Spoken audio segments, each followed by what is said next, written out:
Welcome everyone to Almost Cancelled. I am Peter, that is Connor, and we are going to talk about Superman and Lois, Season 1, Episode 10.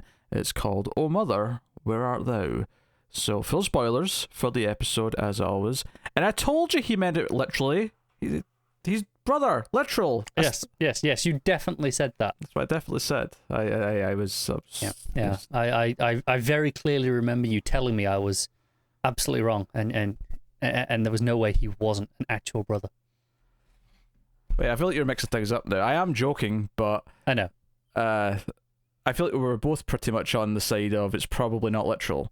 We did. And we did say that there was probably some wiggle room if they really wanted to do it, but yeah, we assumed it wasn't. Yeah. Well, that was the thing. This episode, within the first 5 seconds, decided to prove us wrong. It was literally at the first line, you're not my brother. Yes, I am. We share the same blood. Oh okay. All right. There's that. Even at that point, I was like, metaphorical blood? Like Kryptonian blood? You know, and then he was like, we have the same mother. I was like, okay, never mind. For half the episode, though, I still thought it could, eventually turn out he was lying or he was mistaken. But by the time we actually hear, Superman's own mother say, yeah, this happened, I'm like, okay, all right, okay, it's done. Yeah. It's happened. And to be fair, Lois, the entire time, up till that point, is like, we should probably, independently verify this. This could be bullshit. Yeah, no. There was skepticism present throughout from characters who should be skeptical, and they didn't jump the gun in that sense. I will say this episode, if you told me this was the season finale, I would have believed you. Me too. If I didn't know there was going to be 5 more episodes. It is worth mentioning as well as there is a gap, not this before the next one, but after next week there is a gap before the last 4 episodes. Oh, didn't know that. Yeah, of about a month. A month? A month. What for this time? I guess they just, they ran out of time because I guess it's still just the same delay, but maybe they had to take another break. I don't know. But... Bloody hell. Now all of a sudden, though, the other stuff coming in August, like Supergirl, for example, now that makes more sense. Because now it's coming... Yeah. After this will be done, presumably. Yeah, because it has 4 episodes left. It's starting in the 20-something of July, once it comes back, and then about a month. Mid-August, give or take. So that's what's happening. So you've all been warned if you didn't know there was a break coming. But yeah, so this was a really good episode. There was a lot of things to like in this episode. This show continues to have some good drama, has some good performances from certain members of the cast. Obviously some are better than others. The kids continue to impress. Jonathan especially keeps impressing just how good he is at such a young age. I think it does some neat things with its premise, and particularly so we've had this reveal of Morgan Edge, but we've also had this reveal of what the plan is, that they're as pointed out later by Jonathan, body snatching. There's Kryptonian people get into the bodies of humans. We've obviously been building up this for a few episodes, but this episode I think in particular did a few things with it that I really liked about, and this is going to sound like a weird thing, but grounded it in the context of Superman. And what I mean by that is that when Clark goes to Jor-El in the fortress and starts asking questions about, is this possible that I have this older brother who was from a previous marriage and so on, and we'll get into those details in a minute. But he talks about how the consciousness that his mother helped develop in the Eradicator, more than that word in a minute, right? But that technology that she developed and the idea of the consciousness being in there is not really that different from his being in the fortress. And all of a sudden I went, you know what? You just grounded that. You just made me have to accept that this is equally as valid as Jor-El being in the fortress, which has been something that's been part of Superman for decades. So basically forever at this point. Yeah. So I respected that because it was like, oh, you just kind of made this fit into the mythology as it already exists. You just made it to a point where, well, you can't argue with this now. Yeah. This made sense. This was like taking the rules that have been established in Superman for a long time, and because it's been so separate the way it's been built up, you've not really been thinking about it. But as soon as they connected it to this, it was like, oh, this is where the idea came from. This is where you started the idea for this plot thread, but then you just withheld it in the story until this fairly late point. And because of that, it makes the writers look smarter than they otherwise would have done. And I can respect that. That's not a critique. That's just, yeah, they knew they had something that wasn't stupid, and they knew people would be asking questions, and they went and hit a very solid answer to refute those before there was any complaints. Yeah, so I appreciate that. I also think it's very interesting that this whole... Because when we find out about this previous relationship that led to Morgan Edge, right? Which obviously is not his original name. It's something. I can't remember what it was. Zeta Rho. Zeta Rho, there you go.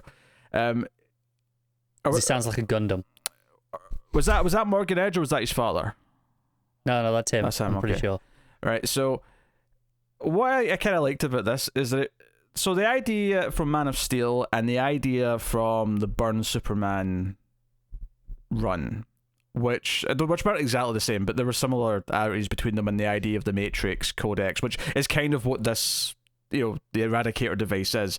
But also it ties into what the Eradicator actually is in comics as well, because Eradicator, well, he's a character, his whole point is to sort of regrow Krypton and make Krypton survive and repopulate it and yada yada. So thematically that word still makes sense, and I'm not convinced that this isn't going to lead to an actual Eradicator later on. All I'm saying is they've thrown a Steel and Eradicator now. Yes. Are you expecting a Cutter Kid? I'm just saying both of those things are very heavily tied to the death of Superman. You think season 2 might be Doomsday, and they're going to do Death of Superman? I'm saying I wouldn't put it past them at this point. Okay. And especially as, we're talking about how they're doing a lot of things that Man of Steel and the Greater Snyderverse got wrong, and kind of doing them but better. Oh, I've got more thoughts on that, but I know, and that's well, Doomsday could do with a fix. But what I'm getting to here with this in particular is that this idea that instead of no one could give a natural birth and Clark was the first which I didn't hate the idea of, but at the same time I actually think this is a little bit better. It feels a little bit less over the top, which is in Krypton, because it's something that's a bit more akin to certain cultures on Earth. No, you're arranged marriages, you're paired up based on the best genetic outcome and whatever else. So she was in an arranged marriage to this other Kryptonian, and the special part's not so much that someone had a natural birth. Presumably everyone was still having natural births in this mythos, right? They've not said otherwise. I believe so. It didn't sound like it was anything other than that. But the special part is that the pairing of Jor-El and Lara was actually a real romance. It was a real romantic falling in love, and they shared ideas and beliefs, and that's what makes the pairing special. And it doesn't necessarily make Superman himself special biologically, just special in the sense that he comes from a place of love and hope, and I like that more. Yeah, it's one of those things that, and again, along the same lines as the natural birth idea, it makes him in some ways genetically inferior, quote unquote. In the sense of he's not the perfect matchup. He's not the result of anything like that, or this is exactly how it's supposed to be. It's more human, right? The more natural, the chance. Yeah. So I really dug that. I thought that was a neat spin on it, and it wasn't presented as, Lara had an affair or something with against Jor-El. She had a previous relationship. Nothing wrong with that. A previous relationship that was also a fairly, cold, meaningless endeavor by comparison. It wasn't actually a romantic thing. So it that kind of all worked for me when they explained all this. I was like, I actually kind of like what they've done here with this mythology. And then you tie it into Jor-El comparing the technology to just his consciousness being in the fortress, and it's like, okay, all of this actually fits really nicely with Superman mythos. And then you take Morgan Edge, and we get flashbacks of him landing on Earth, and we get our Brightburn story. Pretty much. I mean, he straight up murders some people in the countryside with his heat vision as a child. The British countryside, as he delights in telling us. Yes, he does. Well, he's got an accent. It makes sense. He does.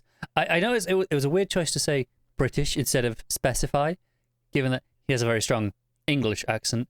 And I couldn't help but notice some of the people chasing him with shotguns were wearing tartan kilts. This, I suspect, is because it's all American writers. Quite possibly, but it stood out. They assume that all of the UK is a mix of English and Scottish when that's not how it works. No. I mean, look no further than Friday evening's football match. I've no, what? I don't. It's England versus Scotland. News to me. I don't care. Let's move on. It's fine. Sports is dumb and boring. All right, so we have all that, right? But then something you brought up earlier, which is I tweeted a sentiment along these lines last night, is because we've had a few moments here or there where the show's kind of done a thing from one of the recent movies, right? Where it's done the Martha scene we joked about a few episodes ago. But even this opening scene where Edge is telling Superman, like, join me, brother. The Krypton. We'll repopulate. I'll have all these Kryptonians put into humans, and we will take over the planet and build a new Krypton. It's basically the exact same scene from Man of Steel, where Zod's telling Superman, but notably, unlike Man of Steel, it doesn't end with Superman going, "Krypton had his chance," as he's being buried in skulls. Yeah. Do you know what's really annoying is because Smallville also did this scene with Zod in its later seasons, was also better than Man of Steel because it didn't end in Clark screaming. Sure, but this was the best of the three. Yeah, but Superman reacts with a natural, like, no, not like this, never like this. This is not the way. And Edge very quickly, hits him, flies through the air a little bit, and disappears. And Superman then regroups with Lois and the boys, tells them what he's been told, and this leads to kind of like figuring things out. So from here we have, okay, so Edge is now kind of out in the open about being what he is. He's got an army of Kryptonians potentially, and they're trying to figure out what to do. And basically the investigation of the episode is kind of leading through Lana, which gets to the doctor who was sort of like basically hired by Edge to make all the technology kind of run. He didn't design it because it was Lara. It was Superman's mum who designed it, but he's the one that's been doing it. And ultimately that gets to the point where, like, okay, can we reverse this? Because he doesn't seem like he's like just out and out evil. It sounds like, I mean, they almost kind of gloss over exactly how he feels about any of this doctor character. Like, did he just accept a bigger payday? Was he coerced into it? Because there's the point where they tell us that, oh, he had tenure at whatever prestigious college it was, and all these things. It's like he was pretty well paid already. So I can't imagine. Maybe it was money, but I don't know. I think it was probably more threatening. I imagine so, because he seems quite game for just helping them reverse it once they show up. He doesn't really put up a fight or anything. So that would make some sense to me. But of course, I really appreciate the continuity here at the start of the episode with the end of the previous one. There was a lot of threads that kind of filtered straight on to this episode, such as Kyle being back at the home, Sarah not answering the text from Jordan. There was just a lot of little connective tissue things, and Lois tried to contact Lana, be like, hey, well, your husband kind of showed up and tried to attack us. He's one of these Kryptonian things. We have to deal with this. And Kyle is mostly still himself until Lois shows up at the house, and immediately goes into like evil Kryptonian. Grabs them both by the throat. Yeah. Lois, of course, predicting something like this might go down, has some kryptonite in her hand to fire it back. Yeah, and the army outside. True, yes. But the kryptonite's the main thing. She gets to punch him a few times. It was kind of satisfying watching Lois punch Kyle in the face a couple of times. It was, yeah. I can't deny this. I appreciate as well when after this she asked, Lana, you all right? And she's like, no, not really. It's like, yeah, that's probably a good answer that you don't see enough on TV. Yes, her husband's been completely body snatched by an evil entity, and her daughter just tried to choke her. Yeah, Sarah walked out because she doesn't understand what's going on and thinks that her mum's covering for Kyle's drunkenness. So she's stormed off in a bad mood. So she's concerned about that still. So the boys get to her eventually. And there's lots of good threads here in the drama that plays out now from this point on, because you've got the military setting up in the middle of, the DOD are set up in the middle of the streets and all that. And we have the stuff with Sarah, which Jonathan says, you know what, screw this. Your dad's been body snatched. He's not being a drunk. That's why our grandfather runs this operation. He's out there doing all this, but everything but, of course, saying, oh, by the way, our dad's Superman. Like, other than that, everything's on the table. It's a good job they've got the grandfather connection there to like make this a plausible reason for them to know, right? Yeah, and also just the idea that, like Jordan later on when he tries to apologize for not showing up, she's like, was it because of this? And all I could think was, oh, you've just stumbled into a gold mine here with this. Yes, it was this. It was this. All my grandfather's stuff. Yeah, it was this all along. And it kind of was, but it was also more specifically the fact that their dad's Superman. Yeah, but it's all connected. It's just enough that I guess it's not a lie. Yes. And it leads to a couple of pretty interesting scenes. Even before this, actually, Jonathan has a few good scenes in this episode. He has one where he tells Jordan about what he saw from the other world and speculates in a very fair way about, well, what if that Superman had a brother on that Earth, and that was what convinced him to sort of turn, and, what could that happen here? I mean, I kind of saw our mum die, or, the other version of our mother die. And it never came across as the show trying to do anything like cheap drama or like scare tactics or making us think that Jonathan was going to do something stupid, because the scene kind of naturally progressed to where Lois kind of just saunters in, having heard some of this, and just sort of reassures him, well, no, because he has us. Like, it'll never change anything. It was more of a scene of reassurance than it was of what if Jonathan tries to fight back? Reasonable doubt. Not a doubt in like his dad or anything like that, but more just showing that what he saw affected him. Yeah, and it's just got him concerned. And he also frames it in a way where he kind of says that he would understand in some ways. Like if Superman found out that he could have his mother back, if he found out that he had a brother. I think it's interesting. It's the first sign of him not coming around to Sam Lane's way of thinking, but kind of starting to understand the idea of, well, maybe preparation is a responsible course of action, just in case. Because even he's like, well, I know it's my dad and everything, but you never know what the situation could be in the end.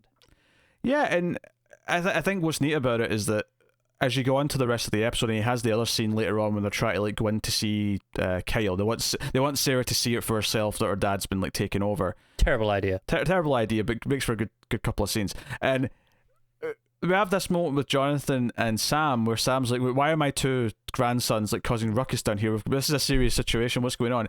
And Jonathan explains that he's told her pretty much everything, and she should go and see for herself. And he's like, why are you telling secrets like this? It's like, because you keep saying secrets save lives, but they never actually do. Everything you say you're doing for the right reasons always seems to...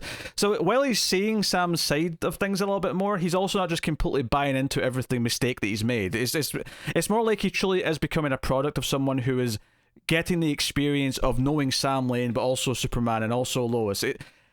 It's the idea of Sam's not entirely wrong, but his methods are clearly not perfect, and maybe he can do better in the future. And there's enough truth here that he does convince him. Like, Sam gives in, and when he says thanks, Grandpa, it's like, yeah, okay, so they've kind of patched things up to an extent from that, that really heated, shall we say, exchange when Jonathan, called him a coward last episode.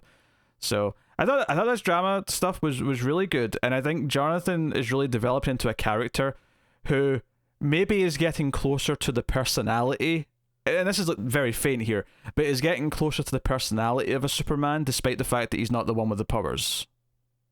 Because he's the one that seems to know what to do. Like, even after this, when Sarah's do you know what he is? What, yeah. He's Dick Grayson. Okay, he's just got to stand up and do the right thing. It's like, no, this is too much bullshit. I'm doing the right thing now.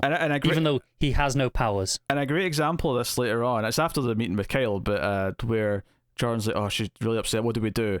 And he just goes, I don't think this is a wee thing. This is the time where it's just you now. Yeah. You go be her shoulder. You go be comforted and be there for. This is a you thing now. So even that, there's sort of a compassion, and which is why I say that he's making me think of Superman in personality more so, even if Jordan's the one that's getting... And not that Jordan's been a dickard, but...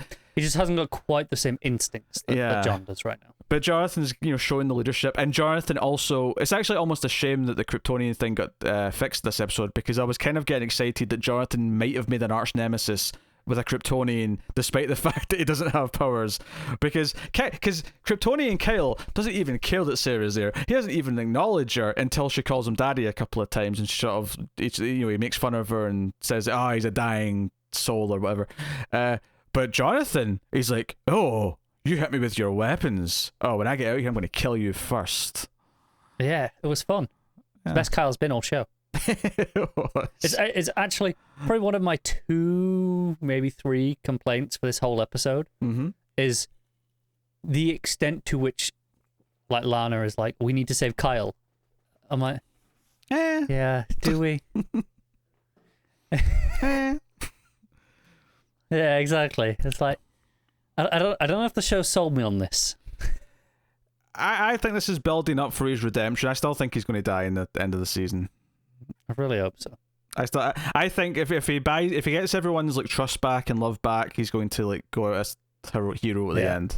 And I just you kind of just hit on it. One of my other complaints, and this is a double-edged sword, because on one half, I really appreciate how fast-paced this plot has kind of gone. It's like, there's not been a lot of filler or anything like that. I genuinely thought that, after the first like 5-10 minutes, that by the end of this episode we would have set up a status quo where we're trying to find the Kryptonians for several episodes. That's what I thought, and I was okay with that. That's I feel like a fine framework. But... And that's kind of why it's a double-edged sword, because I appreciate what they're doing here. I really do. But also, once they're like aware that, hey, it's like body snatching, and they use that word, I'm like, we could have had like a couple episodes of actual like body snatchers stuff, especially once we realize just how many of them there are. Yeah, I did like the scene though where they all became activated at the same time and just started taking off, because it really, because the guy in the diner and then like just the women speeds outside, off, and then there's a handful on the street. They just start taking off, and it's like, oh dear, that's not good. No, really good scene, but like I kind of miss the opportunity to have just how many of them are there? That mystery of, well, how many do we need to replace? And, can we try and figure out who? Just maybe even just one episode of that, I think, would have been fun. Yeah. And that's also acknowledge the fact that Superman in this episode is able to de-escalate a situation with an army of Kryptonians without an entire city being destroyed. Can we appreciate that for a minute? So one of the things that it's obvious that it's coming, because they're saying, okay, the only person who can like think of a way of reversing this would be the person who designed it, and it's like, okay, well, we know that Superman's mum's in there. We need someone Let's get her out to put her in. Lana, of course, doesn't have... And actually, I wasn't even thinking about the fact that they had to have been in Smallville most of their life, which is a really good reason why it should be her as well, because she's not moved away like some other people have. It's basically just a caveat, so this is why it can't be Lois. Yeah, because Lois was my first thought, but then when they said that, I was like, oh yeah, you're right. Like, Lois isn't a candidate because of that. You have set that up. But it makes sense. She wants to help, and I think some of my favourite little moments in this episode is when Lois and Lana are walking up to the tents that they've been set up in, and she sees Superman, and she has this awestruck moment, and we just see like Superman in a little bit of slow motion as the cape's flowing, and he's just standing there, and I'm like, I dig that they did this little moment. Like, just like, yeah, this is a big deal that she just walked around the corner and saw Superman. It's easy for us to forget that, because again, we're in the family's perspective. Superman is literally everyday normality. Yeah, and to people in Smallville, it's not normal to see this. And I think what separates this show from like other Superman shows before in movies, not all of them, but some of them, is because Lois is obviously so used to it now, because the kids are now so used to it, because Sam's in on it and he's used to it. We don't have much of the main cast who get to react to his special presence, right? So this felt kind of nice to have someone, and I think it's very important to show the mystique of Superman to someone who isn't in the inner circle. And there's a lot of nice little moments here with her first seeing him. Later on, when Lois says, "Hey, go talk to her," even if it's you, as Superman, like it'll still mean something. And the exchange that he has where he puts on the, he's not talking to her as Clark to Lana, he's talking to her as Superman to a relative stranger. And, he calls her, I think he just calls her Lana. I think I was expecting him to say Mrs. whatever, but I don't think he ever did. But no, it's just Lana. The way he sort of says thank you, it's very brave. And then when he says, you don't necessarily have to do this, maybe there's another way. And she goes, I don't think you believe that. Wait, did Superman just lie to me? And he kind of like smiles and says, well, no, I'm just an optimist. It felt like a very genuine Superman interaction, which even this show, for as much as it doesn't get wrong, because it is him interacting with the family who know who he is, there's not a lot of this. There's not a lot of Superman interacting with people. I mean, there was a great example of it way back in episode 1 when, the my mum made this caution for me moment, right? It's like the very first scene. Yeah. But there's not been a ton of it because of who he interacts with on this show. And it's just because of the premise of the show. It's not because they're getting anything wrong. Yeah. And it was those little slices of that made it really work for me. I got the awe of Superman. I got the belief in Superman from these scenes, which was really nice because then you mix that up with doing scenes that are similar to things that happen in Man of Steel, but he does things that are smarter. When he talks to Morgan Edge and turns him down, he uses compassion, he uses empathy, says, no, it'll never be like this. I'm going to save them. They're not all cruel. They're not all this. Superman speeches. Those things are really good. And I mean, you'd like to say just Superman 101, but so many people get it wrong that apparently it's not. Yeah. So we haven't even mentioned, the fact that his mum goes into Lana's body and we get some sort of heart to heart, or kind of like Jor-El in the Fortress to an extent. Yep.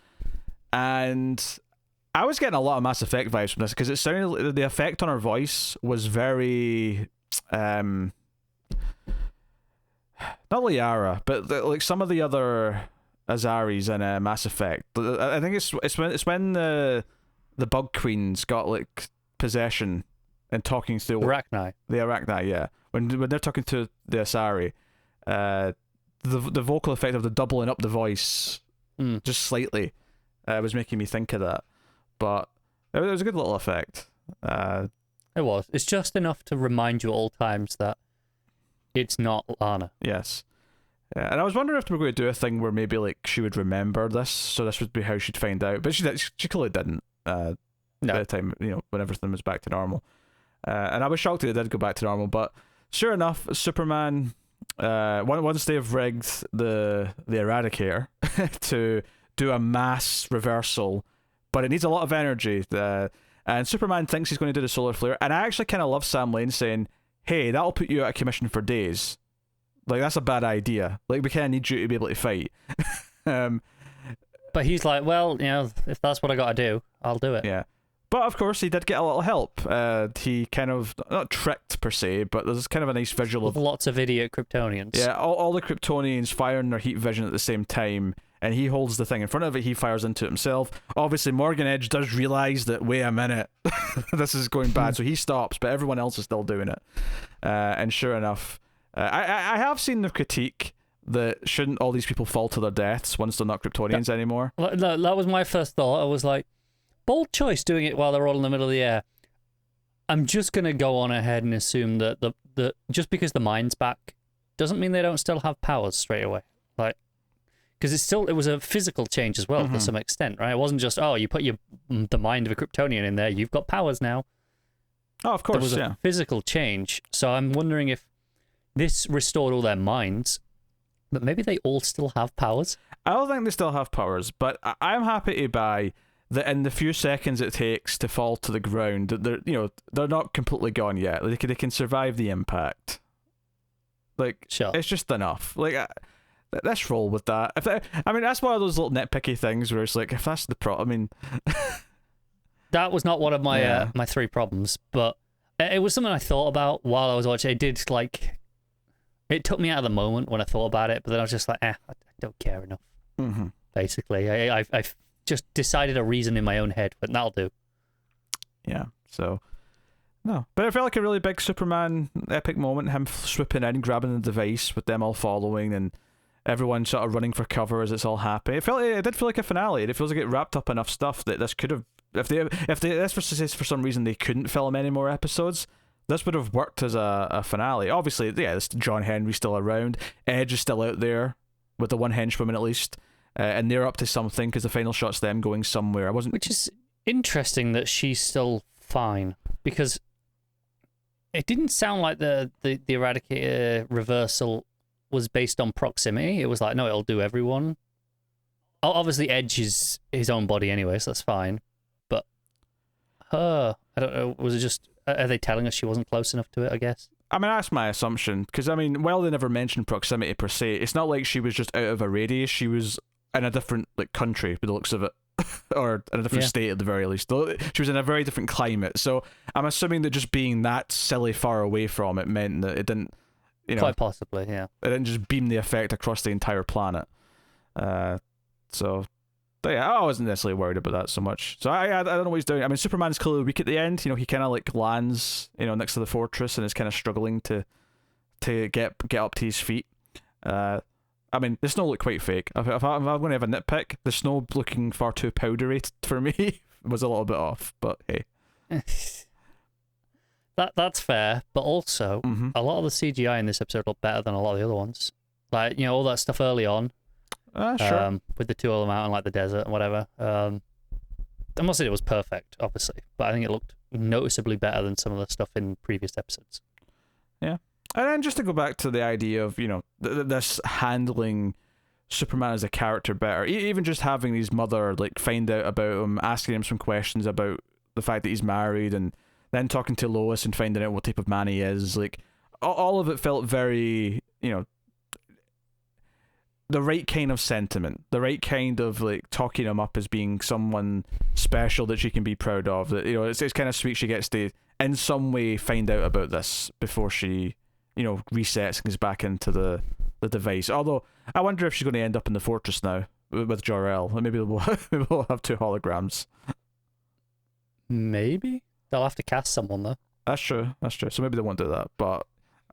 Now he's got the Eradicator. Although, again, I fully expect that calling this the Eradicator, and because of what it does thematically tie into the idea of Eradicator. So I am not necessarily convinced that we're not going to get Eradicator. If not this season, then it's something that's there for later, where we might actually get like Tyler Hoechlin like with the slightly different suit and the shades on. I mean, they're not really sunglasses, but they have a sunglasses I know what you mean, look. And that also ties into Death of Superman as well. I want him with the mullet. I mean, if they actually, they've already showed they've got a black suit locking around. If they actually do Death of Superman, if he comes back with the mullet, I'll pop for it. He should have the mullet. He should have the mullet. Yeah.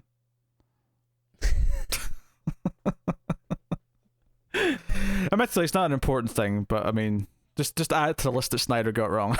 So there's no mullet. This is on the level of like Arrow not have when they didn't give him the goatee or any facial hair for a while. It's like it's annoying, but it's far from the worst problems that show has. Mm-hmm. Just add it to the list. Add it to the list. No, is it a really good episode? I'll just go to my third problem. Again, this is a nitpick. This is not a major thing, but it bugged me. After Edge and La found out they'd got the Doctor and they'd got the Eradicator, and they were like, shit. They were like, well, where are they? We need to find them. And then they never do find them. They have to. Their plan is, they end up just like, well, we're just gonna have to lure Superman to us in the end. They're in the goddamn middle of Smallville. They're just out in the streets. They're not exactly hidden. This is a weird complaint because the scene ends with Edge saying it doesn't matter. It does though, like, because they're still questioning it. Like they're like, where are they? That's the plan still. Like it's not that it doesn't matter as we don't need to find them. It's just like it's such a weird question to ask up, like to bring up when it's like they're literally in the middle of the street. I ain't get the feeling they were like. I sense they know where they are though by the time they draw Superman to come and meet him. I don't know. I don't think that's because in this scene it doesn't feel like he cares that much. It's like, I mean, obviously he cares because he gets mad and says it doesn't matter. But I don't get the feeling that they were looking and didn't know where. Like when Superman goes to meet him before the final confrontation, I think at that point he knows fine well where Superman and where the Doctor was. I would hope so, but yeah. I don't know. Oh, just on the while we're on the subject of weird, people not seeing things very clearly, like when they're in the middle of the street, Superman just casually flying into his house while there's all the military there, and none of them notice it. There was a nice joke about this though when he has the idea and needed to go and do something, and he says, "Oh, I guess I'll," and he sort of pauses and looks around, and Lois is like, "Go out the back." Like, go out the back. Yeah. But that's after. It's because they made that joke after. But the first time it's when he comes back and he comes in just through the side. And there's like 30 guys just out there looking around. And it's like, okay, little sort of thing there. I guess we just have to accept that we can see it on the camera because they want us to see it, but he's moving too fast for for them to notice. Sure. Like, I would have appreciated just maybe someone look around and go, what was that? This I think is less of a thing to swallow than, say, the glasses. So and since we accept that, I don't think you can really complain about this. Like I said, I'm not really complaining, but it was a very good episode, and I feel like I have to just balance it a little bit. Yeah. I genuinely thought that Superman might tell Lana who he was. Like, before she... I did. I thought he was going to pull a Barry Allen. Basically because, this idea that maybe she won't come back from this, she deserves to know the truth, something. I really thought, she was going to call him Superman, and he was going to say, no, call me Clark, or something, something like that before. Because, the slow motion walk to the device and the sort of build up of the emotion of it, it was all well done. That they didn't, because it would have been a very distracting thing for her in that moment. Sure. I don't think it was the right... Maybe it would have been the right time in the sense of, well, she might not come back from this. But I think in the sense of, Lana, being determined to save her husband and do all this stuff. I feel like just kind of dropping out. Oh, yeah, by the way, Clark Superman. Bad timing for her on that. Yeah. I suspect that she... I suspect she will find out at some point. Oh, without a doubt. Probably sometime in the next season. Yeah. Although the question is who finds out first, Lana or Sarah? Sarah. Sarah seems more likely. And honestly, it wouldn't surprise me if Sarah finds out without Lois and Clark knowing that she's found out. I think John cracks at some point and just tells her. and let's say she'll have to be in on the secret, but keep it from Lois and Clark as well, that she knows.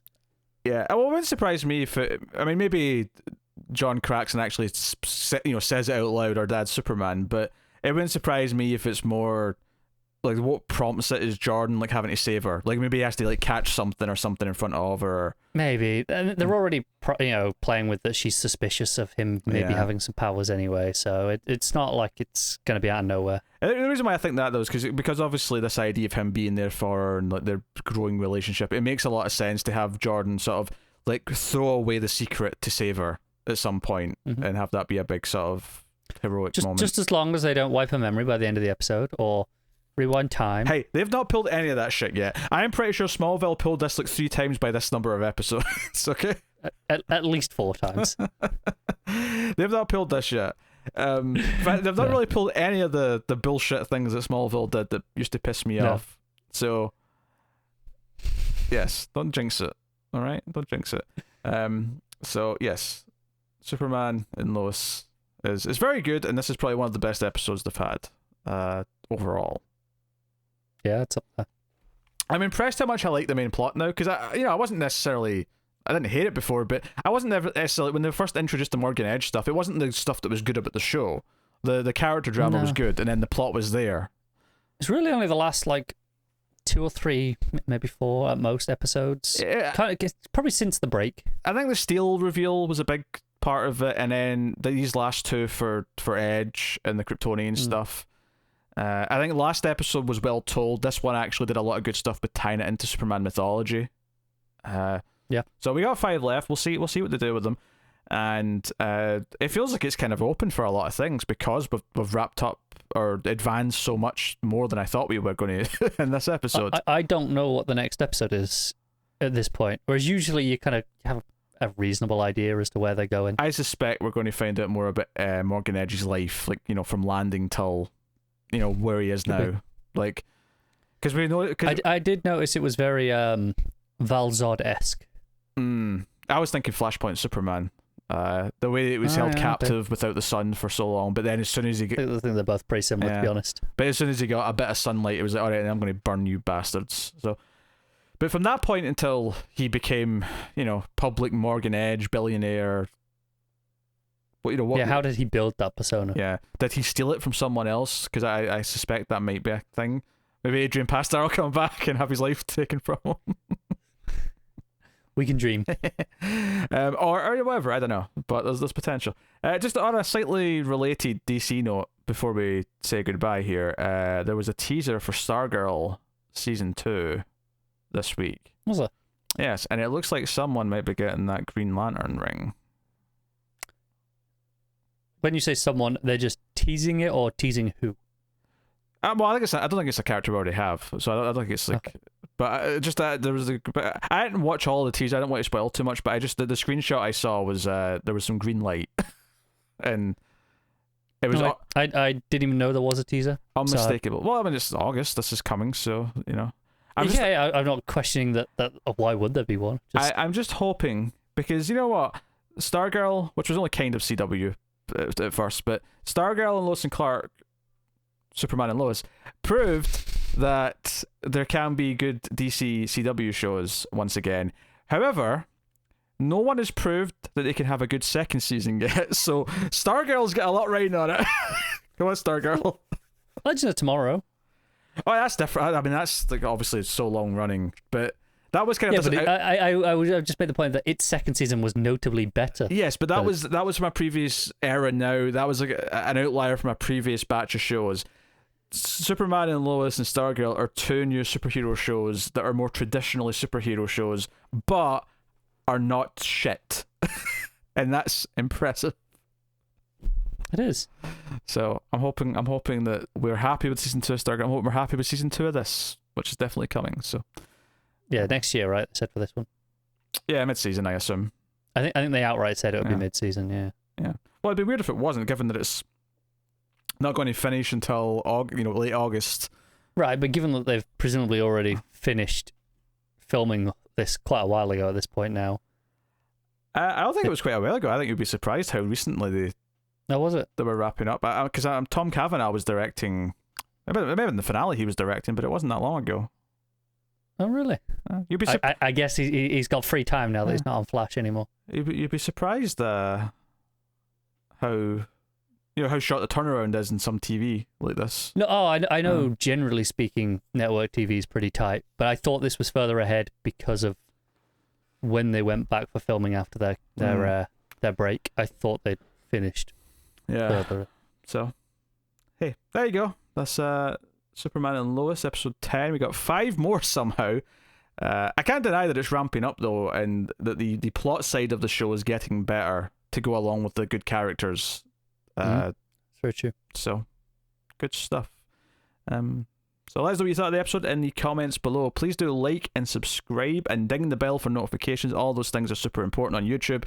It's what helps YouTube channels grow and find more audience. So please do those things. They are simple, easy, just clicks of a button, and it would help us out a lot. You can, of course, support us as well with some monies over at patreon.com/MailFuzzTV for as little as $1 per month and get some bonuses for your troubles. So go and have a look and see if you're interested in doing that.